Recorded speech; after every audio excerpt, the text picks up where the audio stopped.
just want to welcome you to the workshop. I'm so excited you guys are here. This is going to be so much fun. I have so much to teach you, and I want to teach you it all like today. There's so much to teach, but we're going to take little bites so people can follow along, especially the new spinners who have never really even touched a spinning wheel or put their foot on treadles or drafted, thank you, Dolores, or drafted fiber before. When I first started, I raised alpacas, which everybody probably knows because I always talk about it. But I bought a Louette S10, and I'm not kidding. It sat in the corner for a year because I was so intimidated, and I don't know, I just couldn't wrap my head around it. And, I was watching some YouTube videos. There weren't a lot in the day. 11 years ago, there weren't a lot, and there were less books, really. And it's hard for me to learn from a book. Reading on how to do something really active and movement-wise, it's really hard for me to grasp the concept. So that's why I thought, let's do a workshop and let's just show everything there is to do with spinning yarn, and we'll talk a little bit about, not the math. I mean, we won't go into the math. I can show you the math, but it's confusing and really overwhelming. But I'm going to try to bring it down to a level that, if you kind of trust, you will learn it innately, the math part of spinning. And so it's going to be so much fun. I'm so excited. I just wanted to tell you, let's see. Welcome to everybody that's here. Not everybody is on the Facebook page. Some people don't have Facebook, so we'll be recording these live sessions that we have here, the instructors and the demos, and we'll be putting it in the class as well. So what happens with these videos is they get buried really quick when people start to comment on things. So if you do miss a live class and you can't find it, go over to the class website and it will be under, I'll put like live Facebook page videos or something like that. So it will be there. So one of the things we're going to use, you do not have to buy this from me. There's many on Etsy. There are some printable ones, but you don't have to buy this from me. This is a spinner's control card. This is the Essie twist tool. So it has two sides. This is the one I developed years ago for spinners. One side will let you determine whether your yarn is spun S or Z, and then it reminds you which direction S and Z is. And then on the back, there's a thickness yarn gauge when you're spinning and an angle gauge. That's the Essie twist tool. It also comes with a yarn planner booklet. Again, you don't have to get this. We will be going through some things that are in the booklet.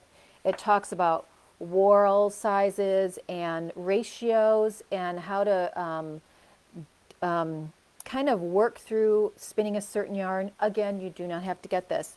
There is a 30% off coupon code in the class, and you'll see it in Module 1. So happy. Anyway, and you get, and I will put this on the class too. It's a yarn tracker card. I don't know if you can see it. And when you make yarn, you write down what fiber it was, what prep it was it a bat, rolag, roving, sliver, comb top, your spinning style, your draft style, your whorl size, all that stuff, your angle of twist. This will help you make your yarn again. So you would document everything about your yarn, and then in this little section you would put a piece of yarn and hang it out, and then you can put it in a notebook. This comes in the Essie twist tool. It's a nice thick card, and it has a little grommet here. I'll put in the file in the class, and you can print these out as much as you want. And if you want, I'll put like 3 on a page, and then you can just punch out a hole, or you could, however you want to do it, because it will be a good thing if you have a notebook and keep track of things that you're doing so you can look back later. So it's really like a year-long study, right? You're going to learn so much stuff. I mean, it took me years to learn all of this. Oh, and I still don't know it all. Isn't that crazy? I doubt there's anybody that knows it all. There's always something new to learn. And the thing is, too, it's like people keep not coming up with new things because everything's been done before and everything's been researched before. And but they come up with different and innovative ways. Oh, I want to I wanted to show you the books that I'm using for research during the course. Hold on a second. I'm going to backed up what he taught. And I'm big on backing up what you teach or backing up what you say. As Kristen knows, like she made a bold statement. How'd you like that? If we make a bold statement, be ready to back it up with either math or showing how you did it or something like that, because that's what this workshop is all about. Doing it the right way, learning the fundamentals, and then building on top of those fundamentals, even if you have art yarn. I mean, I was just thinking the other day about music, right?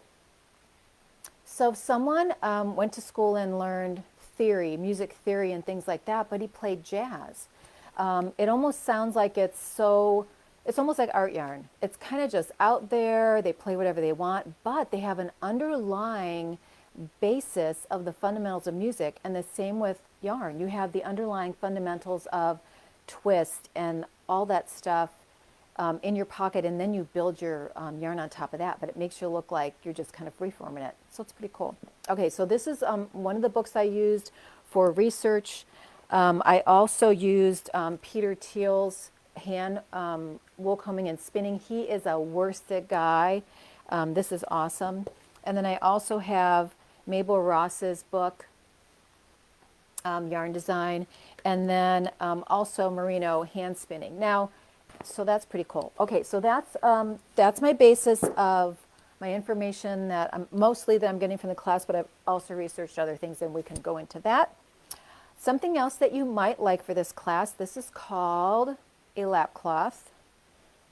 It has a dark side and it has a light side. And you don't necessarily need to buy a lap cloth. It's just really nice. Oh, this has little pockets in it.